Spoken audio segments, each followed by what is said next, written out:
Hello, and welcome all to Movie Hunter, the show that tracks down the quality of all sorts of movies. My name is Hunter, and today in the 40th episode, our target is Inside Out, produced by Pixar Animation Studios and distributed by Walt Disney Studios Motion Pictures. In October of 2009, Inside Out was greenlit for development, with the idea being created by the director Pete Docter as he observed his daughter growing up. The story supervisor for Finding Nemo and Up, Ronnie Del Carmen, was invited by Pete Docter to be the co-director. They talked with psychologists such as Paul Ekman and Dacher Keltner. The original plan was to include about 27 different emotions, before being lowered to the core 5. However, this idea would be incorporated into the sequel in 2024. Similarly, a change was made to sadness going on the adventure with joy as opposed to fear. Wanting to accurately portray the mind, development took 5.5 years, with Pixar's production designer, Ralph Eggleton, stating that it was the hardest and longest movie he had ever worked on. The Wikipedia page for this film is very expansive, by the way, so read that if you want even more information. The film was initially set to release on May 30th, 2014, but got delayed to June 19th, 2015. It made $858.8 million on a budget of $175 million. It was received very well, with some considering it a return to form for Pixar, including myself, during a particularly rough time for them. Inside Out became Pixar's 15th film, after 2013's Monsters University and before 2015's The Good Dinosaur. The director was Pete Docter, who also wrote the screenplay alongside Meg LaFave and Josh Cooley. The story was by Pete Docter and Ronnie Del Carmen, and the producer was Jonas Rivera. The camera cinematographer was Patrick Lynn, and the lighting cinematographer was Kim White. The editor was Kelvin Nolting, and the music was by Michael Giacchino. The cast includes Amy Poehler, Phyllis Smith, Bill Hader, Louis Black, Mindy Kaling, Richard Kind, Caitlin Diaz, Diane Lane, Kyle MacLachlan,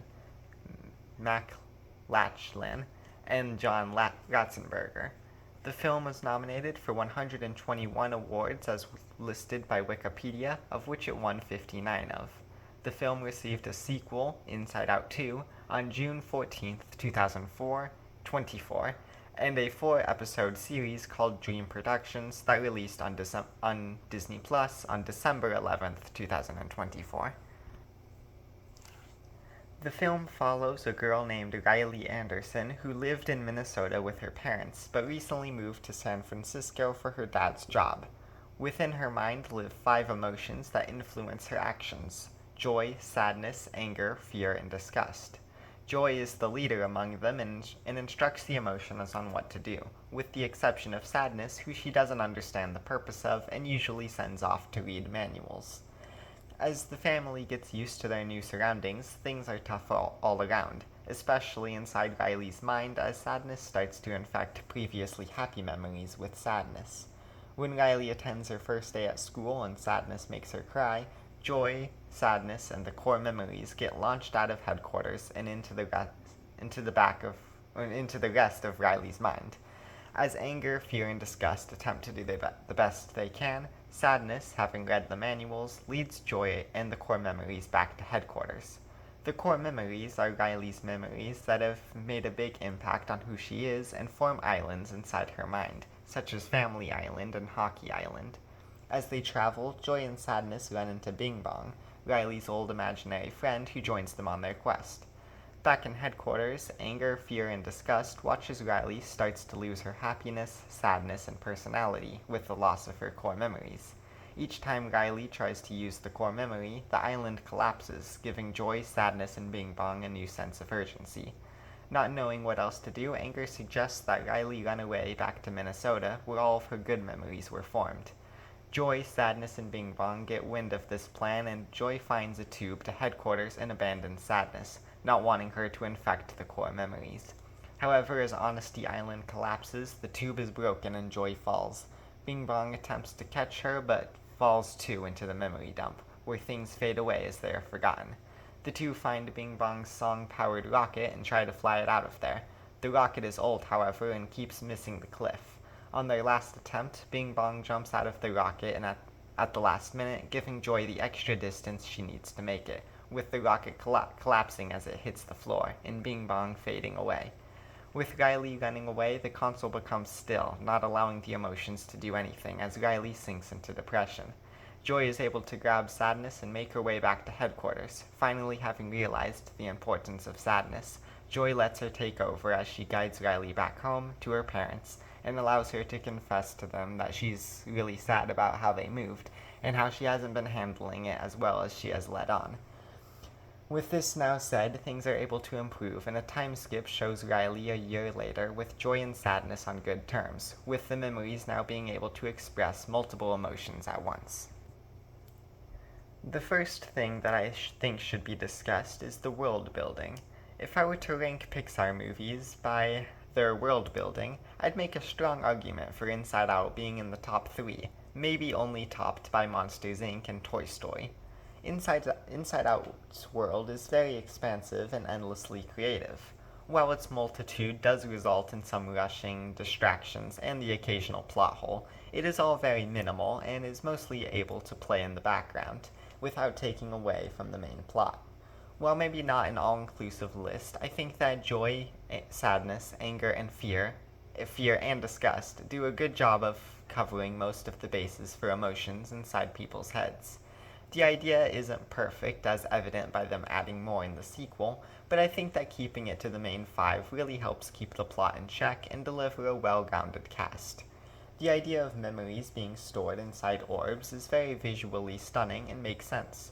The idea that the memories can fade with time and be sent to the memory dump to be forgotten is another neat detail. The core memories, however, are what I find especially interesting, with a handful of memories that form who a person is, and each forms an island inside the person's head. I like how it isn't a set-in-stone thing either, with new core memories being made and it being implied that some can fade with time. Those things are the basic concept and are fantastic, but there is more that serve as explanations to things that don't need to be explained for the plot to work, but are still cool details, even if they occasionally distract from the plot. The train of thought, for example, brings things to headquarters. Dream Productions is the people in charge of making dreams, and functions like a movie studio. Abstract thought is where abstract ideas are comprehended. There are other places inside of Riley's mind, though, such as Imagination Land or Preschool Land. These are all really fun ideas and are very interesting to see these abstract concepts being personified. To take the conversation back to the basics for a few seconds, the opening sequence is a great example of how to establish your world. Within a few short minutes, the viewer is fully immersed into the fictional world, understands its basic functions, knows the characters, and the central conflict has been expertly weaved through it all. To top it all off, the colors are very beautiful and the music is wonderful. The main theme and the song during the climax especially stick out in my mind. The world building in this film is exceptional, really making the most out of this idea and showing off the creativity at play. Next, let's talk about the two main protagonists, Joy and Sadness, and the message that the film tries to convey. Joy's character arc is perhaps the most interesting thing here to analyze, as its progression throughout the film is very well realized, and Sadness's role in it all is essential to it. The first moments in the film show us that Joy doesn't see the point in sadness. As she goes through the emotions and lists their purposes, she's left rather unknowing of what sadness accomplishes. When Riley's life starts to change drastically, causing a flurry of emotions, Joy starts to lose control, and Sadness begins to feel more and more compelled to step in. When the two get launched out of headquarters, Joy is annoyed, to say the least. She rejects Sadness still, but is forced to cooperate with her as she knows her way around, having read the manuals. While this is not a very impressive change of pace for her, it is the first step. Later, when Bing Bong's rocket gets taken to the memory dump, something starts to click for Joy. She's not completely there yet, but something starts to come together for her. When Bing Bong is distraught by his rocket being taken, Joy tries to avoid having him become sad and tries to make him laugh or distract him, to no avail. Against Joy's wishes, Sadness then confronts him and talks with him about how he feels. Bing Bong begins to cry and talks to her about the importance of the rocket. After hugging Sadness, he gets up and is ready to help them again, to which Joy is bewildered. From there, she hasn't fully realized her lesson yet, but she does become more willing to try and help out Sadness, telling her that she'll help her out when they get back to headquarters. She hasn't realized that it isn't Sadness who needs helping yet, but it's a start. We then cut to the finale where Joy abandons Sadness, showing that her faith is still put in the idea that happiness can solve everything. However, she ends up in the memory dump with Bing Bong. With all seeming hopeless, Joy watches a memory of Riley playing hockey, being cheered and applauded by her team. However, when she plays the memory from the beginning, she realizes that it all started out as a sad memory.